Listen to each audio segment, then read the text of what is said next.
see when you look at this piece? Well, like form-wise, I see a mountain with a cave in it. I know my son sees like one of the Among Us characters. Some people see like a ghost or Pac-Man sort of character. I don't know. Yeah, no, not that at all.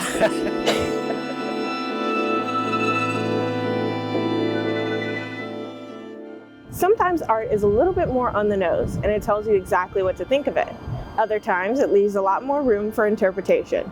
Today we're at the Valentine Museum where we're going to be talking to the artist behind this piece, The Whole Truth. Mind telling us a little bit about your story as an artist and especially about this piece and how you came to create this piece and especially the title?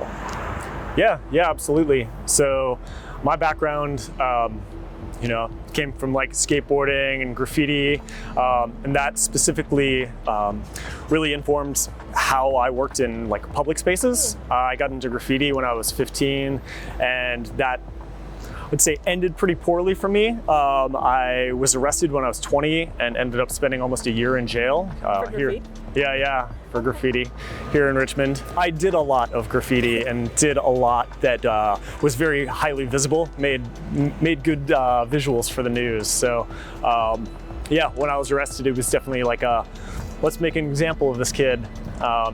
And a lot of the time that I spent in court, and actually part of the time doing work release, was actually right across the street here at what used to be the public safety building. They just demolished it actually over the past couple months. This piece specifically, The Whole Truth, the whole as in the whole, that is, it has multiple meanings going on, but one being, of course, the nod to the fact that it was where I spent a lot of time in court telling the whole truth and nothing but the truth.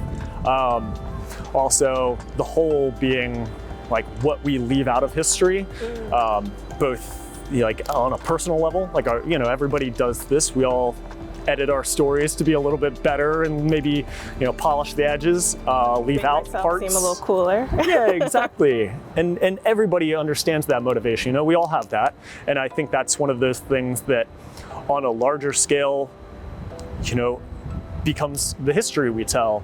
And I think places like the Valentine really work to actually tell the whole truth without leaving out parts, and really looking at what's around us and who we are as people.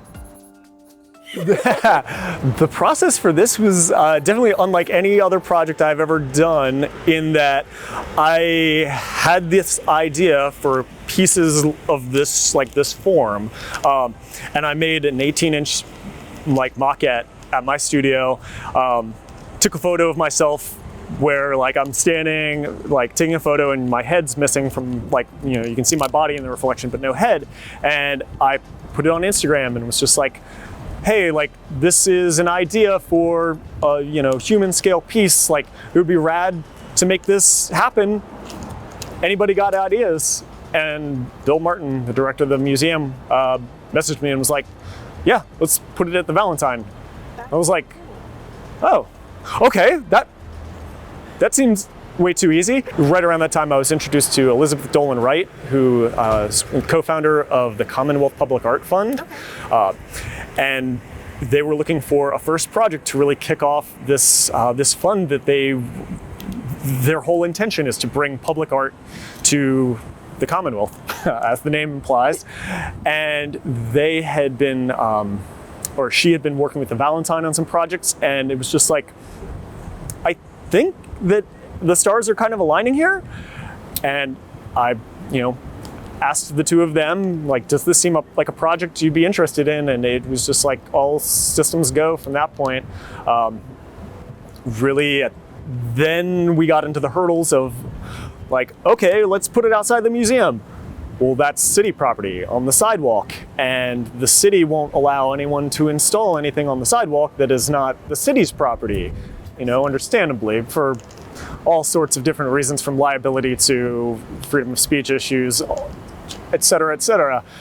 And at that point, we, got connected with the Public Art Commission and Department of Public Works and City Council, and basically just the project had to go through a lot of different levels of approval and discussions with all sorts of different stakeholders. But I cannot say enough good things about our experience in dealing with the city, honestly. It was just, everyone was fantastic and super helpful in making this happen. Yeah. And I think everyone, saw that this was a cool idea that would speak to Richmond's history while also providing something that's fun and engaging and doesn't, I don't think when you look at these that you have to take away anything that I intended or I thought about. I think you can just look at them as kind of quirky, goofy, weird things that maybe make for funny photo opportunities. Yeah. And to me, that's ideally what public art should be. Yeah, you also mentioned that you have an 8-year-old son, and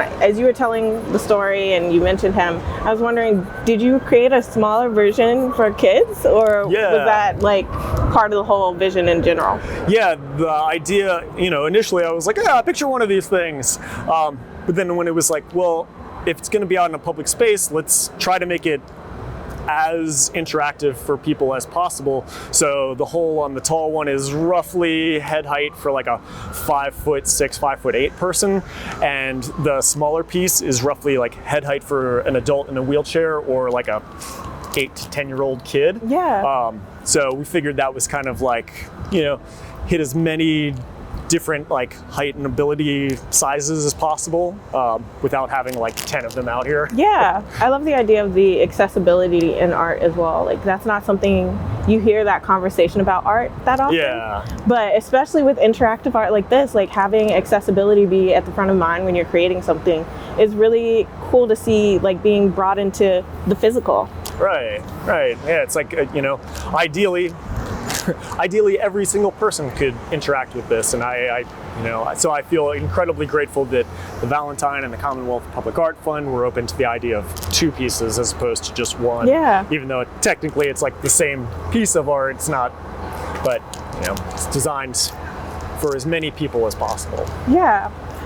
Before I let you go, I have one more question for you. Shoot. So you talked about your journey as an artist. If you could go back to your 15-year-old self and give yourself any piece of advice, or any other artist that's starting out, what would that advice be? Oh, this doesn't quite apply to what I'm doing now, but when I went to jail, my mom just said, draw till you drop.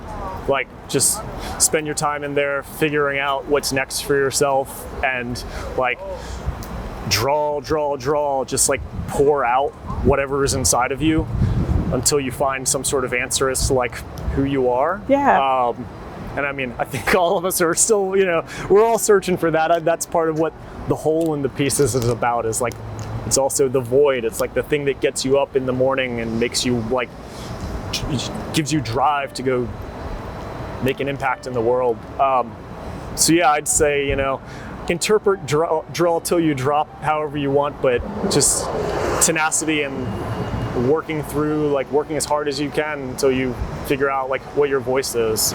Yeah, that's really inspirational. I think I'll go home and start sketching something. We'll figure out how long I can get at that before I start dropping, but Well, thank you, Michael. It was very nice to talk to you, and it was amazing to hear the story behind the whole truth. Absolutely, thank you. Thank you. We hope today that you got to experience art a little bit differently by viewing it through the mind of the artists themselves. To experience the whole truth on your own, come check it out at the Valentine in downtown Richmond. And we'll catch you next time on The Muse.